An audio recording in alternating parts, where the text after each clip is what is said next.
Hello friends, কেমন আছো সবাই? আশা করছি সবাই ভালো আছো। তৃষান মামি ডেলি ব্লগে সবাইকে স্বাগত জানিয়ে আজকে একটা নতুন ব্লগ শুরু করছি। দেখো, প্রথমেই দেখো তৃষানবাবু খাওয়া দিয়ে শুরু করছি। এখন বাজে প্রায় সকাল 9:30। তো তৃষানবাবু তৃষানবাবুকে খাওয়াতে যাচ্ছিলো, কিছুতেই খাবে না ঠাম্মির হাতে। তো তারপর আমি খাওয়াচ্ছি আর তোমাদের সঙ্গে কথা বলছি। দেখো, আমি এদিকে ভাত আর এদিকে বরবটি আর আলু ভাজা বসিয়ে দিয়েছি। এগুলোকে ভেজে নিচ্ছি তাড়াতাড়ি, কেন কি বাড়িতে কে আসবে বলে তো? যাই হোক, পরে বলছি, বাড়িতে কেউ একটা আসবে। তো দেখো, তাড়াতাড়ি করে ভাতটা করে নিচ্ছি, কারণ সেই ভোরবেলা বেরিয়েছে। তো সবজি ডাল করে নিয়েছি এদিকে, আর এই যে আলু আর বরবটি ভাজা করছি, আর এদিকে বেগুন ভাজবো। তো দেখো কে এসেছে, আমার মা আর বোনু এসেছে। তো তারপর দেখো ওরা আসলো, হাত মুখ ধুয়ে ফ্রেশ হয়ে নিল। এই যে আমি বোনুকে খাওয়াচ্ছি।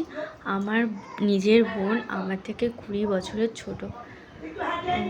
তো তোমাদের সঙ্গে একদিন গল্প করব যে আমার বোন কি করে আমার থেকে 20 বছরের ছোট হলো। তো দেখো, ওকে আমি খাইয়ে দিচ্ছি। ও ছোটোবেলা থেকে আমার কাছে থাকতে ভালোবাসে আর খেতেও ভালোবাসে, মানে আমার কাছেই থাকতে ভালোবাসে সব কিছু করতে।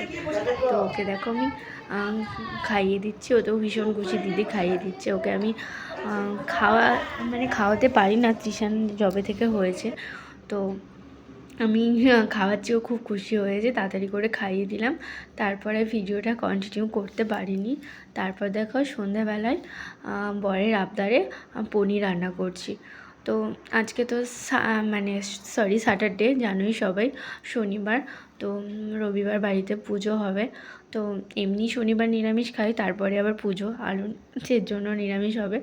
তো দেখো, পনির নিয়ে এসেছিলো। তো আমাকে বললো ক্যাপসি পনির করতে। তো সেজন্যই পনিরটাকে আমি কাটার চেষ্টা করছি, কিন্তু পনিরটা এত শক্ত হয়ে আছে, ভেতরে বরফ জমে আছে, কিছুতেই কাটতে পারছি না।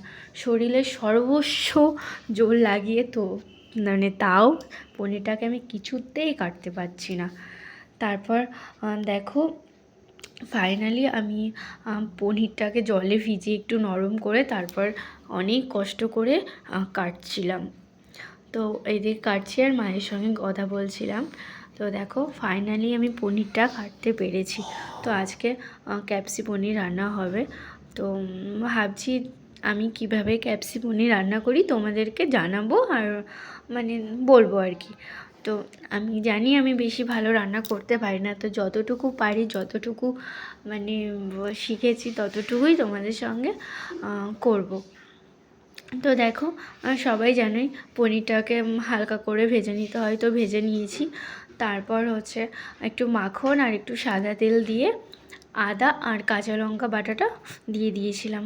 তো সেটা একটু ভাজা হয়ে গেলে তার মধ্যে দিয়েছি জিরে গুঁড়ো, একটু কাশ্মীরি লঙ্কার গুঁড়ো, এটাই দিয়েছি। দিয়ে তারপর ওটা যখন হয়ে গেল, তারপর হচ্ছে দেখো পোস্ত আর কাজু বাদাম পেস্ট করে রেখেছিলাম, সেটাকে দিয়ে একটু হালকা করে কষিয়ে নিচ্ছি। তারপর এই যেহেতু ক্যাপসিকাম তো লাগবেই, তাই ক্যাপসিকামগুলোকে কেটে রেখেছিলাম, তো সেগুলোকে দিয়ে দিলাম। দিয়ে আমি মশলাটাকে ওই গ্রেভিটাকে ভালো করে কষিয়ে নিয়েছি। তো বেশ কয়েক মিনিট লাগবে কষাতে, একদম তাড়াতাড়ি হয়ে যাবে না, হালকা আঁচে দেবে। দিয়ে কিছুক্ষণ পরপর আবার নেড়ে দেবে, না হলে যেহেতু কাজু বাদাম আছে না, ওই কাজু বাদামটা লেগে যাবে। তো এই যে দেখো, আমার যখন হয়ে গেছিলো, হালকা দেখবে তেল বেরিয়ে আসে মশলা থেকে, যখনই মশলা কষা হয়ে যায় হালকা করে তেল বেরিয়ে আসবে। তো তারপর কি করবে, ওই যেই পনিরগুলো ভাজা ছিল, সেই পনিরগুলো দিয়ে দেবে মশলার মধ্যে, দিয়ে হালকা করে নেড়ে গরম জল দিয়ে দেবে। ও হ্যাঁ, আর একটা কথা তোমাদেরকে বলি, যখন পনিরগুলো ভেজে না একটুখানি হালকা করে লবণ দিয়ে গরম জল করে ওর মধ্যে পনিরগুলো ভিজিয়ে রাখবে। তাহলে কি হয়, ওই লবণটা না পনিরের মধ্যে ঢুকে যায়, তো না হলে পনিরের মধ্যে লবণটা একটু কম ঢোকে। তো দেখো, তারপর গরম জল দিয়ে দিয়েছিলাম, আর হ্যাঁ, এর মধ্যে আমি দিয়েছিলাম কসুরি মেথি, এমনি কিছুটা কাঁচা দিয়ে দিয়েছিলাম। তারপর দেখো, বেশ কয়েক মিনিট ধরে কিন্তু বুঝতেই পারবে সবাই যে গ্রেভিটা যখন দেখবে হয়ে এসেছে, তারপরে দেখবে দেবে কসুরি মেথি একটুখানি শুকনো খোলায় ভেজে সেটাকে গুঁড়ো করে দিয়ে দেবে, আর গোটা গরম মশলা দেবে। তারপর দেবে নামানোর আগে একটু মাখন দিয়ে রাখবে, হয়ে যাবে ব্যাস। তারপর দেখো বরকে আমি খাবার দিয়ে দিলাম, এই যে ত্রিশানবাবুর খাবারও রেডি। তো